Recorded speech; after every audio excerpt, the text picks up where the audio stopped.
would like to make a film to tell children it's good to be alive. Hayao Miyazaki.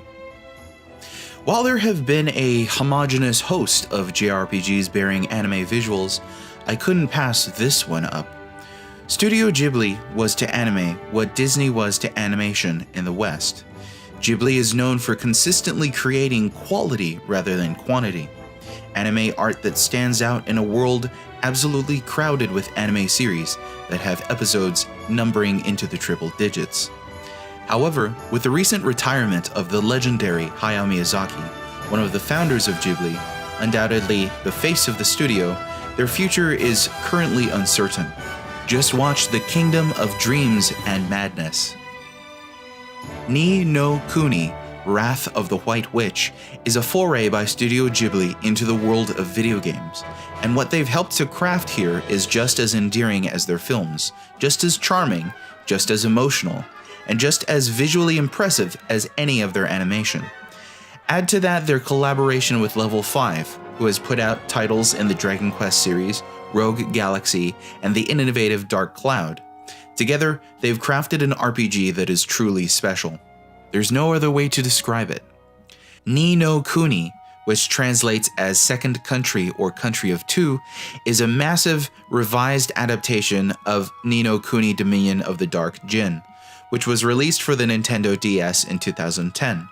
Wrath of the White Witch expands upon the gameplay and narrative of Dominion of the Dark Djinn, which is probably what makes the PS3 title almost seem like two RPGs in one.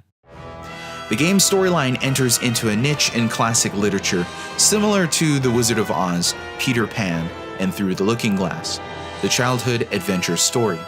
It's as timeless and innocent and imaginative as those, finding an ordinary child caught up in the drama of a bizarre fantasy land with real-world parallel characters.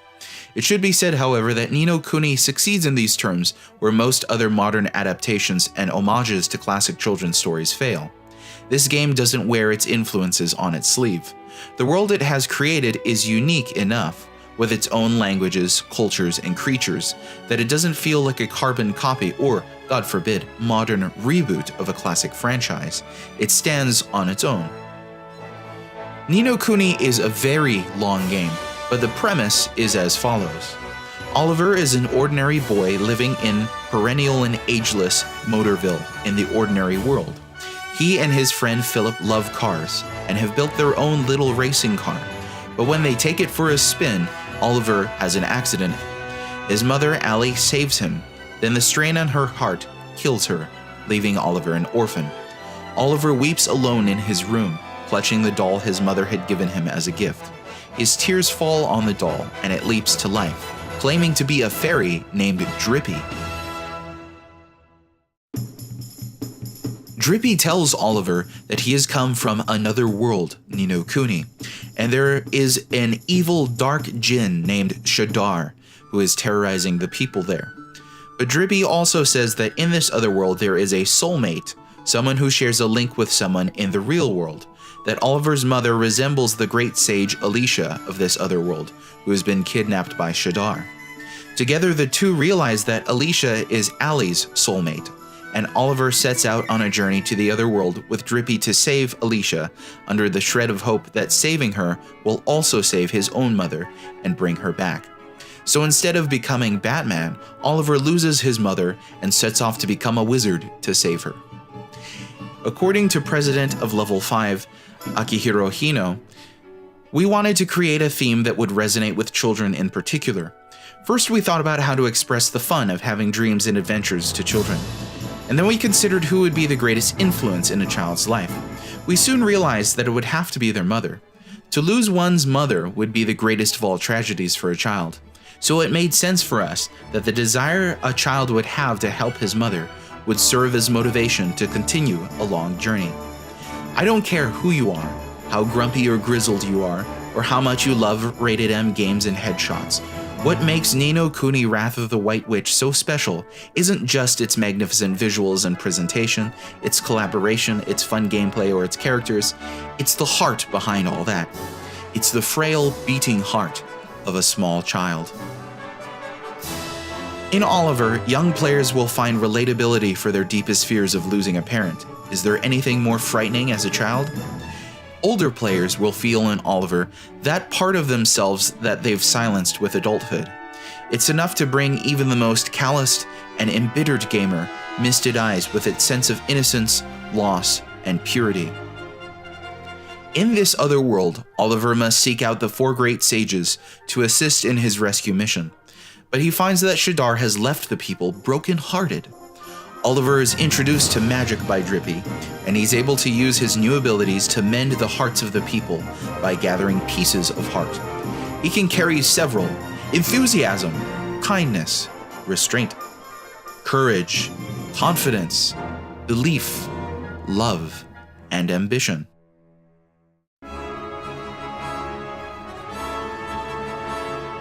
Throughout his journeys, Oliver will need to restore characters' hearts in order to proceed with the story or unlock secrets. An example of mending hearts as well as the dynamic of soulmates comes when Oliver reaches the catty city of Ding Dong Dell. Oliver and Drippy seek an audience with His Meowjesty King Tom, who is of course a giant cat. Unfortunately, he's one fatigued kitty and doesn't care to help the little boy and his fairy. You'll still need to find some enthusiasm in order to share it with the meowing monarch to cure his laziness and bring him back to his former self. After that, the king disappears, and Oliver must return back to the real world to find Tom's soulmate, the shopkeeper's cat, Timmy Toldrum. Finding the cat there will help them locate King Tom in the other world, since the two are mystically linked. This is generally how the game progresses, helping others and traversing between worlds, then running errands and crawling through dungeons.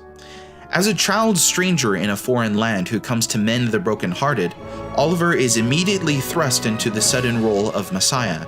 He is a savior who has come from outside of this strange world, a beacon of hope for those who have none, and this immediately places him under the attentions of the forces of darkness, the Dark Djinn and the White Witch. It's an adventure in the truest sense of the word, and it thankfully avoids feeling like many modern RPGs by not boiling down to a mere checklist. These characters, even the most minor ones, are instantly endearing. I was just remarking on that element in Kiki's Delivery Service, an animated film by Studio Ghibli. There's an old dog that's hardly a character at all in this movie, but Ghibli and Miyazaki are so adept at building lovable characters that even a dog with barely a cameo steals one's heart. Of course, we get to know Ni no Kuni's main characters and watch them grow and develop as we learn more about them. But many of the minor characters are creative, unforgettable interpretations of classic fantasy concepts, or new characters entirely. The fairies, Old Father Oak, Drippy, King Tom, the Khalifa, Supreme Sage Solomon, Kublai, Horus the Ghost, the Telling Stone, even the villain Shadar are endearing and engrossing. They seem like old friends with whimsical, if not always wholesome, personalities. Ni no Kuni's story is character-driven and interaction-driven between those characters, and that raises the bar of its narrative. Further, because the story isn't about fantasy politics or power struggles, and the details of the otherworldly cultures are secondary and not primary to Oliver's quest to save his mother, the narrative is enriched rather than simply overcomplicated. Fantasy stories get bogged down in names that are too hard to pronounce, and in histories that are far too vast for the immediate consideration of the experience.